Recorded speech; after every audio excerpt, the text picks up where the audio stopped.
With Harley's text in chapter 1138, a lot of questions popped into our minds, but maybe many of those ideas had already been introduced way back then. I'm talking about the fantastic Skypiea arc, which might have been a rehearsal for what we're about to see from now on in One Piece. Besides that, the God of Thunder Enel is basically a foreshadowing, a test version of what we're seeing in Imu-sama. All right, let's break down this theory and these parallels. Skypiea, the prototype of the final war, after the intro.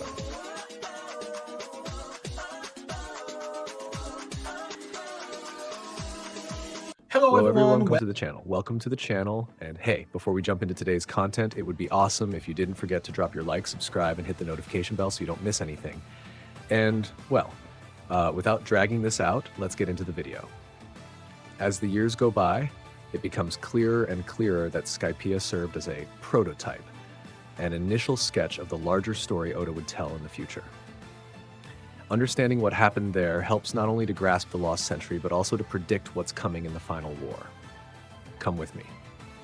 Despite all the criticism, and despite many people calling it filler for a long time, Skypiea was where Oda started giving serious focus to the lore of the series, even if at the time, we didn't understand even 1% of what Oda was trying to communicate.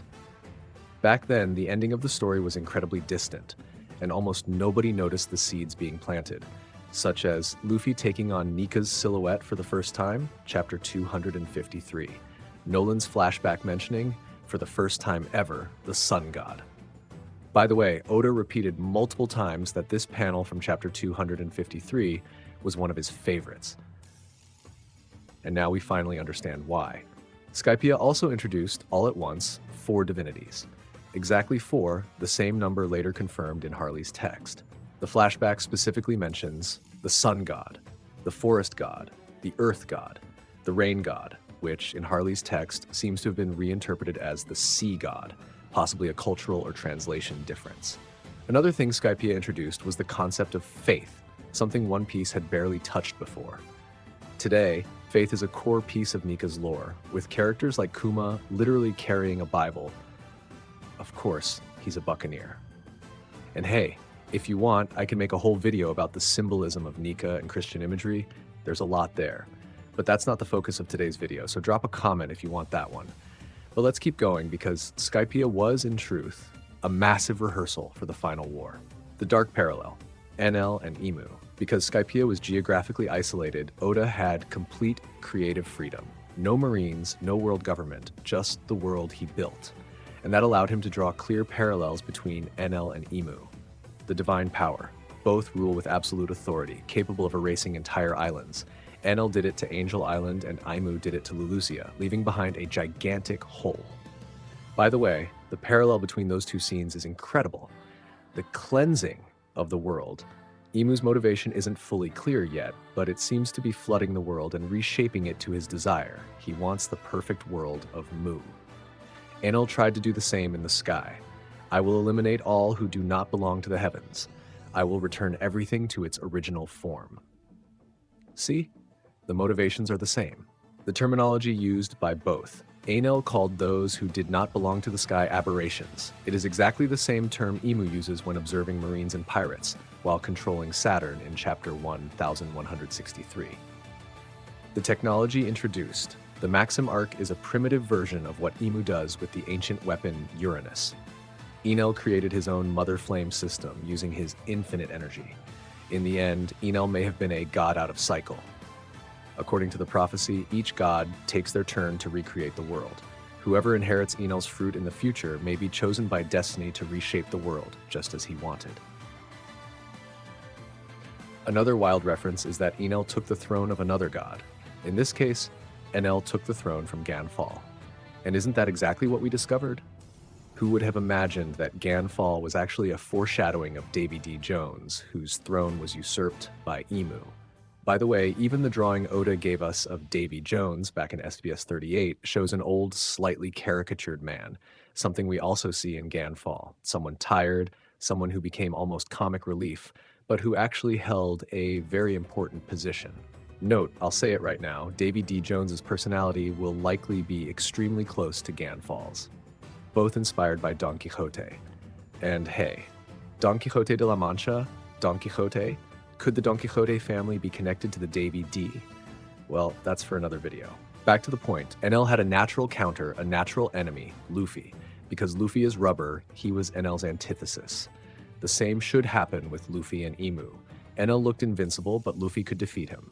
The same will happen here. You can be almost 100% sure the Dome Reverse will not work on Luffy. Besides that, we can't forget the Golden City of Shandora, which is certainly a prototype of the Lost Century Kingdom. And here's another bet of mine.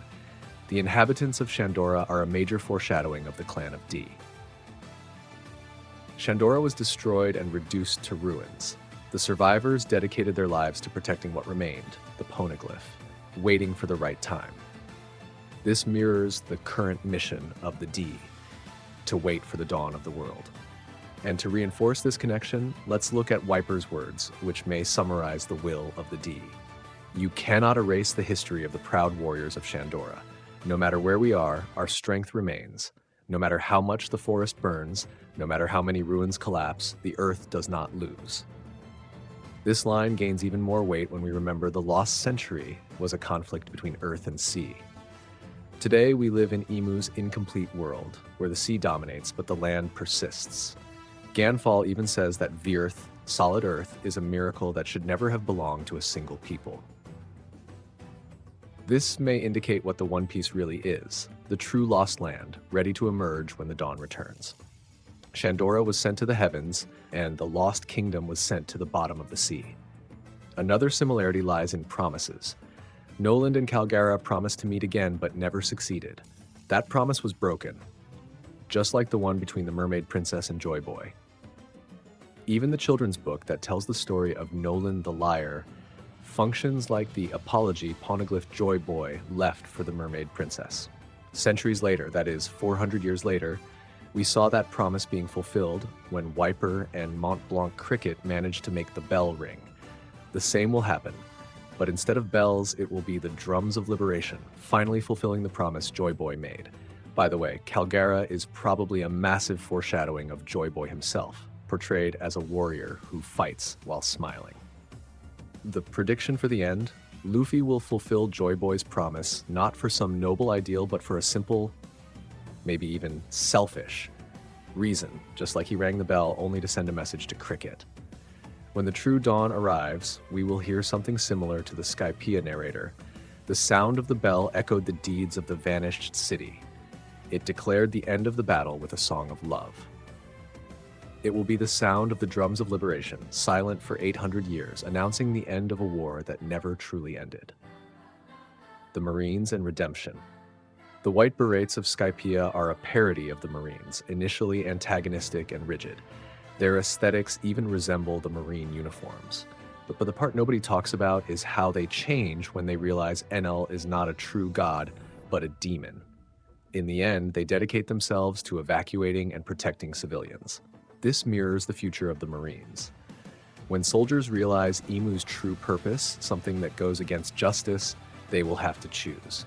I believe the Marines will have a massive awakening, ideologically led by figures like Garp, Kobe, and Fujitora, uniting factions to protect innocents from an apocalyptic threat, just as the White Berets were reborn as divine guardians alongside the Shandians. Yes, Oda has a redemption arc planned for the Marines. That is almost certain. The dawn of the world.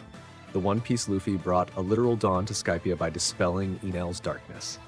The light that appeared afterward seemed even stronger. This suggests that before the final dawn, the world of One Piece will plunge into deep darkness. Now let's get to the big part of this video. The dawn. It can be summed up in one phrase. Bring back the light of Shandora. The light of Shandora was the bell, and it remained inaccessible for centuries until Roger found it. Yes, Roger's crew found it.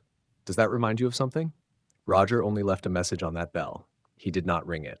Roger found the One Piece, but he did not use it. It was too early. Instead, he left a message to the world. And when Luffy arrives, the light will finally shine, because the world will be ready for the dawn of the new world. The world will hear the bell. The light will shine stronger than ever, because Luffy will be the one ringing it.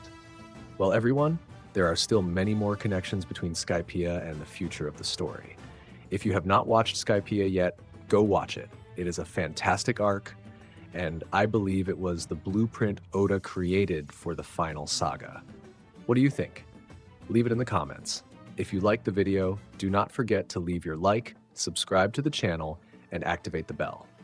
See you next time, and thanks.